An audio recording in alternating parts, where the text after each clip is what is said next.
Sementara itu, pemirsa rapat paripurna DPR RI ke-21 masa persidangan 5 tahun sidang 2023-2024 berlangsung di Kompleks Parlemen Jakarta.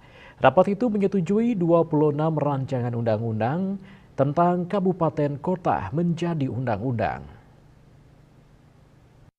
Kutip dari kantor berita antara, 26 kabupaten kota yang memiliki undang-undang baru itu berada di Provinsi Kepulauan Riau, Provinsi Jambi, Provinsi Lampung, Provinsi Riau, dan Provinsi Sumatera Barat. Aturan itu disahkan setelah menempuh pembahasan di Komisi 2 DPR RI.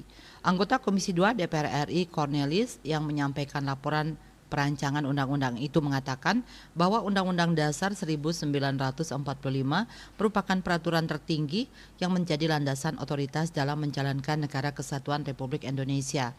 Atas hal itu, dia mengatakan bahwa Komisi 2 DPR RI menganggap perancangan 26 RUU itu diperlukan karena sejauh ini berbagai kabupaten dan kota masih menggunakan Undang-Undang Dasar sementara tahun 1950 dalam pembentukannya. Menurut dia, hal itu saat ini sudah tidak konseptual dan tidak relevan mengingat adanya ketentuan otonomi daerah berdasarkan Undang-Undang Dasar 1945.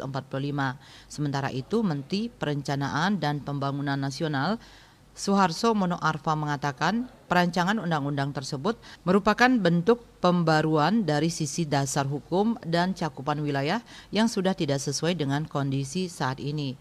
Menurut dia, pencantuman karakteristik wilayah sebagai salah satu substansi di dalam 26 RUU tersebut juga menjadi indikator pengakuan negara terhadap karakteristik masing-masing daerah, sekaligus sebagai penekanan bahwa Indonesia adalah negara yang plural, multikultur, multietnis, multiras hingga multilanskap. Bali Post melaporkan.